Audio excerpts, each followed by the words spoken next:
দর্শক সবাইকে ডিসিএন বাংলার পক্ষ থেকে শুভেচ্ছা। আজকের আমি ঝালকাঠি রাজাপুরে সৈয়দ অ্যাগ্রো ফার্মে এসেছি। আমরা এ পর্যায়ে ফার্মটি ঘুরে দেখব এবং কথা বলবো ফার্মের উদ্যোক্তা সৈয়দ আজিজুল হকের সাথে।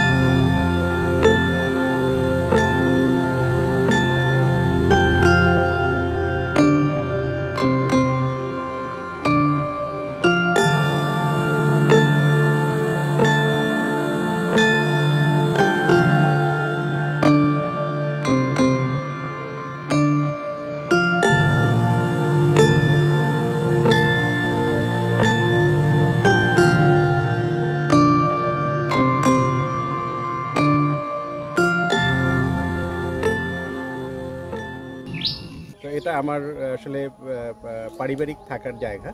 তো আমার বাড়ির মধ্যেই যেটা যে অনেক পতিত জমি ছিল, যেটাকে আমি একটি পরিপূর্ণ খামার সহ একটি বাড়ি করার জন্য প্রথম আমি উদ্যোগ নেই। তো সেই জন্যই মূলত আমার এই বাউন্ডারিটা করা আমাদের জায়গার ভিতরে। তো বাউন্ডারির ভিতরে আমি প্রথম এই আম গাছ একবার দুইবার জাত বেঁধে একটু ডিস্টার্ব হইলো, যে আসলে রাজশাহীর আদলে আমি করতে চেয়েছিলাম, কিন্তু অনেক ক্ষেত্রেই আমি ব্যর্থ হই আর কি।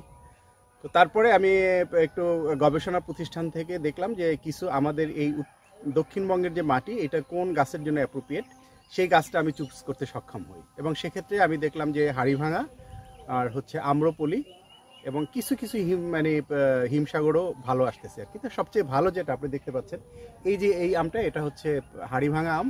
হাড়িভাঙা আমটাই আমার এখানে ভালো হয়, প্রায় 1 কেজির কাছাকাছি, 800 গ্রাম, 700 গ্রাম, 500 গ্রামের নিচে হয়তো কোনো আমই হয় না আর কি। এরকম একটা আম গাছের কাছাকাছি আমি একটা সার্কেলে নারকেল গাছ লাগাই দিই, কিছু জাম গাছ এবং কিছু লিচু গাছ। তো এটাই হচ্ছে গিয়ে আলহামদুলিল্লাহ আরও ভালো।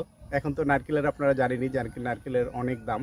তো সেক্ষেত্রে আলহামদুলিল্লাহ আমার অনেকগুলো নারকেল দেওয়াও শুরু করছে। আমার কিছু মুরগির শেড আছে, অনেক বড় মুরগির শেড, এটা প্রায় 120 ফিট বাই 30 ফিট। তারপরে আমার 75টা গরু রাখার জন্য একটা আমি গরুর শেড আমি তৈরি করেছি।